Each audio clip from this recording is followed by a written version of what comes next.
శ్రీలంక ప్రజలు రావణాసురుడిని పూజిస్తారు. అలాగే రావణుడికి ఉండే రాక్షస లక్షణాలు ఉంటాయి అంటారు. కానీ వాళ్ళు ఒక భారతీయుడికి ఇచ్చిన మర్యాద ఎలాంటిదో ఈ వీడియోలో మీరు చూడబోతున్నారండి. మీరందరూ అనుకుంటారు రామ్ ద ట్రావెలర్, వీడికి లక్షల్లో సబ్స్క్రైబర్లు ఉన్నారు, లక్షల్లో వ్యూస్ వస్తున్నాయి, బాగా డబ్బులు సంపాదిస్తాడు, లైఫ్ని ఎంజాయ్ చేస్తున్నాడని. కానీ నా రియల్ సిచ్యువేషను నాతో పాటు ఉండే వాళ్ళకి మాత్రమే తెలుస్తుందండి. మంచి ఆకలితో ఉన్నాను. సో ఒక్కొక్కసారి ఏంటంటే పస్తులు ఉండే రోజులు కూడా ఉంటాయి. అలాంటి సందర్భంలో ఎవరికైనా ఇప్పుడు ఆకలి ఉందా లేదా అనేది ఫేస్ చూస్తే అర్థమైపోయిందండి. అలాగే ఈ శ్రీలంకలో అన్నయ్య రా తమ్ముడు తిందువు కానీ నీకు కూడా అన్నం వండేసాను అన్నారు.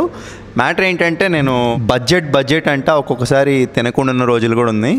సో అదేంటో నేను ఆకలిగా ఉండడం ఆ దేవుడికి కూడా ఇష్టం లేదనుకుంటా. సో అందుకే ఈ శ్రీలంక అన్నయ్య చూసి మనం ఉండే హాస్టల్ ఓనరే అండి. సో ఆయనే మనకి మంచిగా ఫుడ్ అయితే పెట్టడం జరుగుతుంది. ఒక చిన్న జ్ఞాపకం, ఎవరు చేసిన సహాయాన్ని మర్చిపోకుండా ఈ వీడియో అండి. This is Sri Lankan food. Sri Lanka food అండి. ఉప్పు చేప అదిరిపోయింది. ఇక్కడ పప్పు చూసారా అండి, ఇదిగోండి ఇట్లా మనకి పచ్చెనపప్పు ఇట్లా చేశారు కర్రీ. పప్పు అంటే మన సైడ్ పప్పులా కాదు, ఇక్కడ వేరేగా ఉంది శ్రీలంకలో. బాగా చప్పంగా ఉందండి, అందుకే చిల్లీ సాస్ అంటే ఇది ఉల్లిపాయ చిల్లీ సాసు. కారం కావాలంటే ఈ ఉల్లిపాయ చిల్లీ సాస్ ఏదైతే ఉందో ఇది కలుపుకొని మనం ఎంత కావాలంటే అంత తినేయడం. బంగ్లాదేశ్లో వాళ్ళు అయితే పచ్చిమిరపకాయ పెట్టుకుంటారు, చప్పంగా ఉంటాయి అటు కూడా. ఇక్కడ ఏంటంటే ఎంత కావాలో అంత వేసుకోవడానికి ఇట్లా రెడీమేడ్ చేసుకున్నారు. బాగుంది. కాకరకాయ ఇది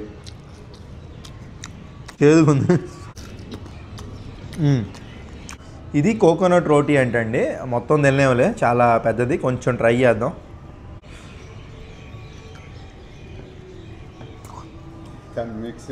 you did not mix sugar right?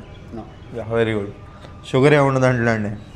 Yeah, very nice brother and very healthy.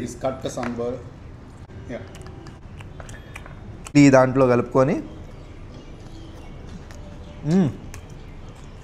Very nice. దానికి భయ్యాదే వల్ల శ్రీలంక ఫుడ్ అయితే టేస్ట్ చేసేస్తున్నాం. Thank you so much brother, very nice food. చూసారు కదండి శ్రీలంక ఫుడ్ అయితే ఇంకా ఇలా ఉంది. కాకరకాయ ముక్కలు అయితే తినలేకపోయా, బాగా చేదుగా ఉంది. You are very kind heart. Tell your friends to come here and enjoy Sri Lankan meals and culture, history, nature. We have everything here. So అన్నట్టు ఈ అన్నయ్య వచ్చేసి చెప్పా కదండి, హాస్టల్, నేను ఉండే హాస్టల్ యొక్క ఓనర్ అన్నమాట. సో చాలా మంచి అతను. సో ఇంక నేనైతే ఉంటానండి. Bye bye. థ్యాంక్స్ అన్న. You all are welcome.